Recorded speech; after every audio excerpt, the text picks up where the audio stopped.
lovers, welcome back to Learning As We Go podcast. Here is a safe space for absolutely anyone to stay and feel validated, safe, and supported for whoever you are and whoever you might be.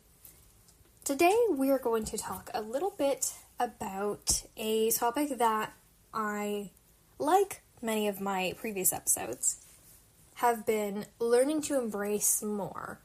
And that is the topic of taking up space and the fear of being seen. A lot of people, especially women, but it does primarily exist for a lot of minority groups or groups that are often marginalized, and this is often not super seen in primarily men, but it can exist for many different people. But me personally, as someone that identifies as a woman, I have very much felt this in my daily life, growing up, and my entire lifestyle, really. Things that I consume in the media, things that are kind of presented to a female audience that I would be usually a part of. It's everywhere, and it can really be exhausting. Taking up space is something that, especially at a young age, it was really looked down upon. I was a very bubbly kid. I liked taking up space. I liked doing all these things. I would dance super crazy. I would be loud, and I was a little bit of a troublemaker, but I just wasn't afraid at all. Usually kids are like that. Some children are different, but that's who I was as a child. And as I grew up, especially when I was kind of going through early high school, and then I started to kind of realize it in late high school, I became much more quieter. I would participate less in class. I would do new things less. I would take on opportunities less. I would make myself smaller for absolutely no reason. I thought of myself as smaller than the people around me by default. That wasn't something I was actively thinking about, and I think that's a common misconception, is that when you're thinking about taking up space, it's thinking that you're too small, like actually consciously thinking about it. You don't have to consciously think that you are small to subconsciously think that you are small. That is a really important thing to remember. What we tell ourselves and how we act over time become what we automatically resort to and our nature as a human. It becomes our automatic behavior based on what we tell ourselves or do on a daily basis. If you genuinely have an answer to a question that is asked or posed, or if you have an interest in a topic that's being talked about in a group setting and you don't say anything, that's okay. We all have those moments. However, this can become harmful if repeated over time again and again and again. This gives your nervous system a sense that even if you have something to say, it is invaluable or it is not worth contributing, when that is not true at all. We are all different people. We have different experiences, different perspectives. Everyone's perspective matters in any topic that's being discussed. Even if you have the same idea or same opinion as another person, even saying, yep, I agree with that, and this is why, that can even contribute to the conversation in a positive manner. Not thinking that, okay, like, what I had to say has already been said, therefore I have no purpose. That is the wrong ideal. What if that person thinks they were the only one with that idea or concept, and they just didn't know that other people agree with them? That would be so nice to know that, oh my god, I'm not the only one that's thinking in this way. It makes that person feel less alone, and you're also training your subconscious, you're training your nervous system to realize that, okay, maybe I do have things to say, and I do have something to offer. But also I want to use majority of this time to really address the society that we live in that makes often women feel like they should not be taking up space. What I kind of covered right here before this is a lot of what we can do, but often in society, we hear a lot of, girls shouldn't do this. Don't sit like that. Don't talk like that. Why are you so loud? Why do you eat like that? And we hear all of these criticisms. And so I understand that when you're older, you need to be more loud. You shouldn't be as quiet. It can be really frustrating, and maybe not just frustrating, it can be confusing. What do you want me to do? People are saying this, and then people are saying this. I'm hearing everything. What do I do? This is when it all comes back to you and what you feel most comfortable in. Personally, I have found with a lot of time by myself and a lot more reflection, a lot more solo time, a lot of me time recently, I have found that I really like being bubbly, and I am a very expressive person.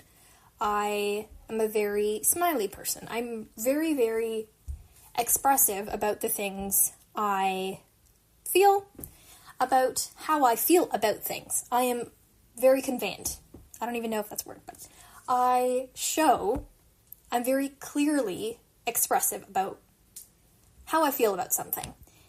And sometimes that can come off as too much. That's too overwhelming for me. And that's valid to have energy, that maybe is too overwhelming for a certain individual, but to say too much is a little bit not okay. There's an overall opinion, sure, maybe that is a little overwhelming for someone, but the way they convey what they think, which is, this is too overwhelming, how they're communicating that makes a really big difference. If you're being called too much, that can often make that person feel really bad about themselves. That can make someone feel inferior, insecure. That can make them feel really bad about themselves. But if you say, I'm a little bit overwhelmed right now, I'm just going to go to a space where I feel a little bit more calm. That's so valid. It's all about how we're communicating things. But when we're hearing, don't be too loud. Stop taking up too much space. Don't sit like that. Don't be too much. That's not okay. And I have come to realize that I don't want to apologize for who I am. I also had the habit of saying sorry every 2 seconds. I would be apologizing for absolutely everything. I remember I was actually laughing about this with my best friend, and it was a complete joke, but even if our hands were swaying at our sides and she would accidentally sway her arm next to mine, I'd apologize, even though that was not me, and it was just a joke. But this, I found, reflected a lot in my daily life. Even if I had done absolutely nothing wrong, I would apologize. If someone in the halls, usually it was a man, would bump my shoulder, would run into me, and I'd apologize. It was just so natural. It just came out. And I find, especially as women, we tend to do that often. We tend to apologize, and we tend to make amendments. We tend to make sure that every little thing for absolutely everyone is made sure that it's all okay and everything's going great, which is important, but that can be exhausting. Especially when it's not your responsibility, and especially when you're not being recognized for it. And this, I actually draw a lot of this from the monologue from Barbie, actually. But when women are just expected to have everything running, but that be looked so over upon and not considered at all, it can be so exhausting to constantly be thinking about how you can consider absolutely everyone where you're not being acknowledged for your work. And that happens all the time. Taking up time, asking questions, it just seems really, really hard. And often people speak less. They apologize for their personality. That's something I used to personally do. I'm someone that's very sarcastic. I love taking up a lot of space and laughing and making jokes. But that was actually something I was actually very insecure about. I remember thinking to myself, after watching an interview of a actor getting asked questions. It was, what's your biggest insecurity? And the actor goes ahead and answers the question. And I used to think, like, okay, how would I answer this question? Just, like, randomly. And I thought it would be my personality. I was insecure about how much I would laugh and how much I would smile. I am a person that laughs at a lot of things, maybe a little bit more than average. And I was so afraid of that being perceived as annoying. I was so afraid of coming off as maybe fake, maybe people thinking, how does she find absolutely everything funny? How is she just like that? It must be fake. She must be lying. She must be just doing that so people will like her. And of course, that is a just human trait that exists in everyone. We all want to be liked by people. But that is genuinely who I was. I still am a person that finds joy in many, many things. I find things funny. I smile a lot easier than maybe some people. And I think that's a wonderful thing now, and I don't think that it's something to be looked down upon. I think it's phenomenal that I smile and laugh, and I want to continue that. I want to continue to be a happy, joyful person. And obviously, I'm not always laughing. If I do, it feel bad. It's usually very intensely. I think it's more of a perspective where I feel very deeply. So when I'm happy, I'm very, very happy, and it's over a very long time. And if I'm sad, I'm really not doing well. But I am very, very proud to have that part of me that's very joyful, that is very smiley and very friendly, and I am very proud of that now. But it's just a shame that there was a time where that was my biggest insecurity. And now, things lifted. Now it's something I'm really, really proud of. But what society was telling me was that I should maybe not show that part of myself, and that I should look down on that part of myself. I thought that I was making people maybe feel like I was not being truthful, and I stopped speaking unless spoken to. I stopped making my voice heard. And this is not just harmful to myself. I've realized that this can also be harmful to the people around me. If I have, especially in terms of equity, if I have privilege in a certain space and a comment is being made or something that's not equitable is happening, I have the ability to speak out and stand by people. I have the ability to support people. For example, I am personally not part of the LGBTQ community. However, if a comment is being made about the lovely community that is not equitable, I have the ability to speak up and stand by my lovely LGBTQ community. I have the ability to do that. And if I am actively not using my voice when it comes to myself, how am I ever going to be able to support the lovely people in my life? How am I ever going to be able to do that if I cannot do that for myself? This is a thing that we hear a lot. It's a very similar concept. It's a concept that's often talked about with moms. When moms don't take time to kind of take care of themselves, then you can't really show up great for your kids. It's a concept. I'm not a mom, so I don't have too much knowledge on that specifically. But my own experiences, I do. That is a different way I've started to think about it, and that's really helped me to show up better for myself, so that I kind of get in the swing of, okay, if I have something to say, I might as well just say it, right? I don't want to live under the handcuffs of what someone else might think of me. I don't want to live under a jail cell of being seen, of the fear of being seen. So what? So what if I'm perceived? That is just inevitable. People perceive you, right? And what does it have on me if they think anything at all? What does it have on me? Often they're not thinking anything bad anyway, but even if they are, what does it have on me? It doesn't have anything, right? And we hear that in music lyrics, and I know it's cheesy, but it is true. It is so true.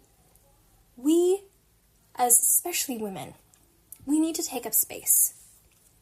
People of the LGBTQ community, people that are marginalized, immigrants, people that are often looked down upon or often under a stereotype or part of a marginalized group, people facing misogyny. It's really important to use your voice, not just for yourself so that you can protect yourself. That is incredibly, incredibly important, but also so that we can stand with each other and help each other and go about life with love instead of hatred, so that we can fight against things, so that we can come together in unity. It's important to speak out and to use your voice, not just for yourself, for the people around you as well. Now, another thing I want to talk about regarding the fear of visibility is aging. And this is a really, really big thing, especially with the rise of plastic surgery. You know, if a person wants to do something, a procedure to themselves, that's completely okay. It's their body. They get to do what makes them feel like themselves. That's completely, completely okay and valid. However, the concern arises when the person feels the need to do so in order to feel seen or feel respected in society. That's when it becomes problematic. Especially women, we often are so afraid of aging and the concepts and aspects that come with aging. There's wrinkles and gray hair, and there's so many things that women are often so afraid of, and that's not our fault. It's because a lot of marketing from industries, and especially the beauty industry, pushes this agenda onto women that parts of beauty that is so natural and so occurring naturally of women, that is something to look down upon, that's something that's not okay and not respect-worthy and almost irrelevant. Women are pushed into this box where if they stay in this box, then maybe they might get a glimpse of what often men receive, which is praise regardless of how men age, oftentimes. And almost this fear of losing value in a world that treats youth as currency, especially for women. And, you know, to feel the pressure and to constantly feel that need to, like, shrink and fade and stay desirable in a way that's pleasing to men.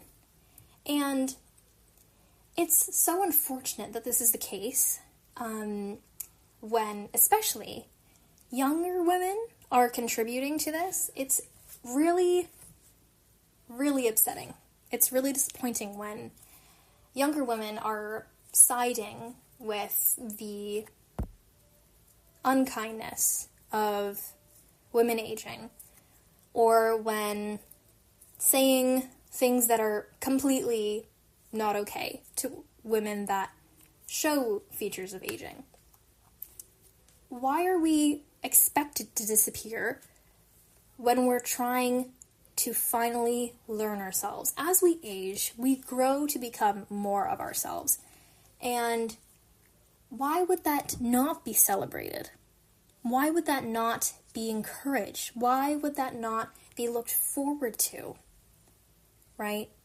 It's so unfortunate that we live in a world currently where becoming more of yourself and having the resemblance of a person that is more experienced and has gone through many things and therefore likely has a lot of wisdom and possibly has a lot more love in them to give and have gotten, that can be looked down upon. And that's very, very unfortunate. And what I am proposing to younger people listening to this, especially, but really everybody, is I think it is time that it's always been the time, but now especially because the present's all we got. But when we do admire something, especially in a older woman, an older individual, let them know. Use your voice. It can be really challenging.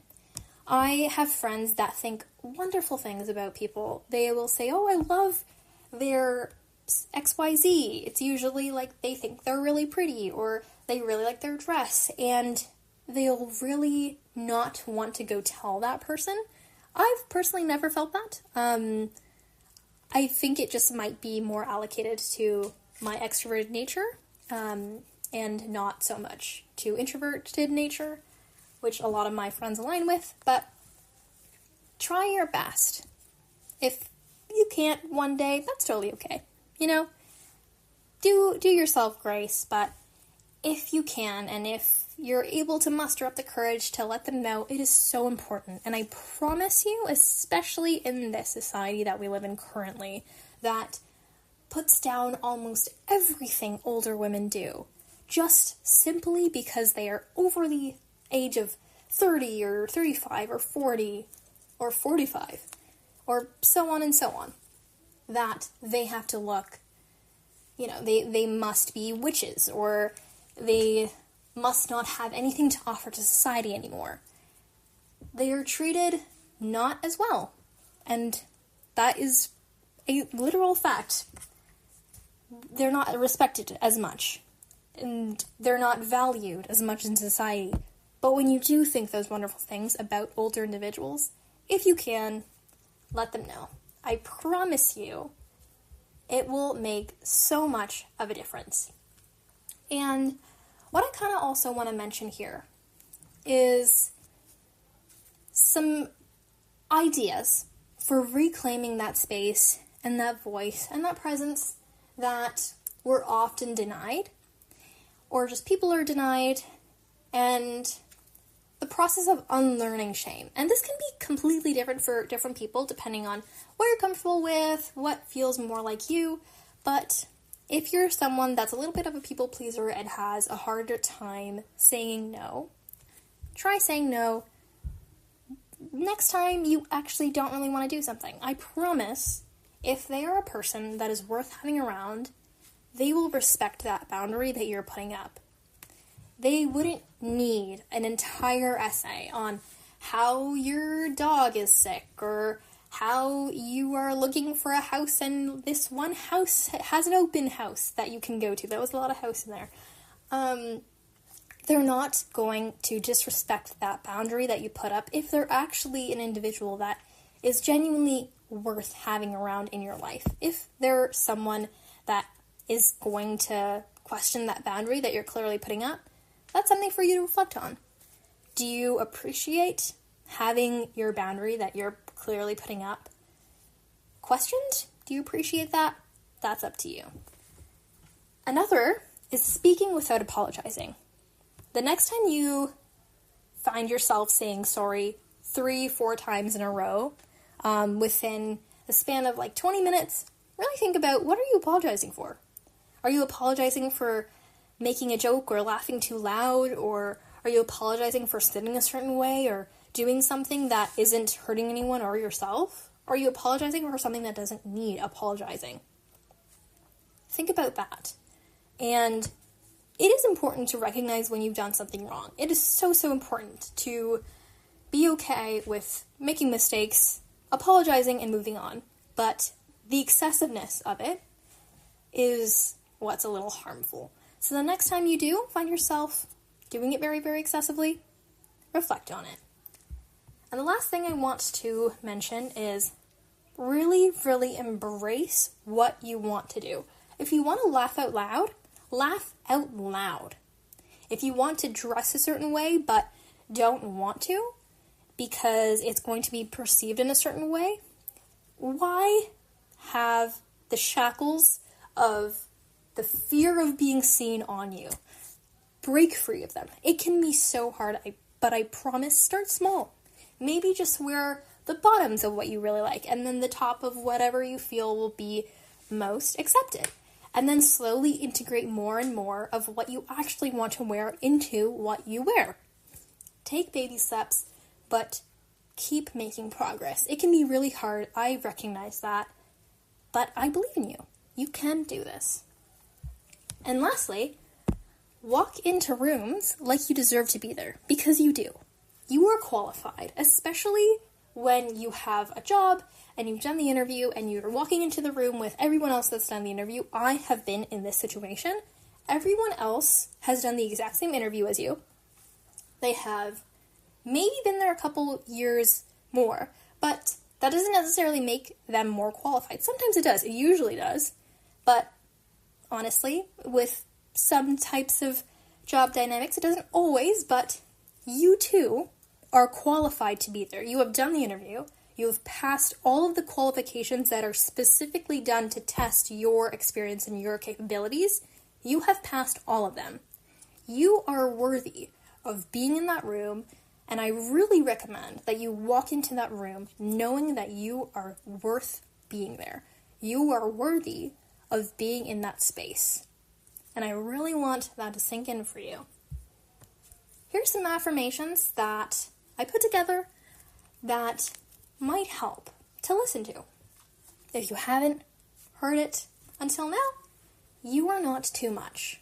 You are exactly enough. Your voice matters, and you don't have to shrink to be loved. Taking up space is not rude, it's your right. Alright, so that's everything for today, my lovers. Thank you so much for being here. I appreciate you, I see you, and I'm rooting for all of you. I really hope this was helpful. You can follow me on radiant.ca on Instagram if you'd like to connect. I really do appreciate everyone that listens to this podcast, everyone that shows their presence and love in some shape, form, way.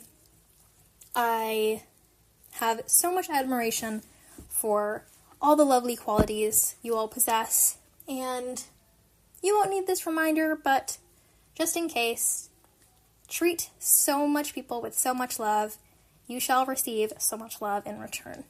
I wish just the best for you, and I will see you next episode. And before we get off, this week, try taking up just 10% more space than you would. Just 10%. If you would sit a certain way, maybe sit 10% more comfortably, regardless of how that might look. As long as it's respectful, obviously, but just take 10% more emotional space. If you'd react a certain way, but you're not because you're in a certain setting, react 10% more in the way that you'd usually react.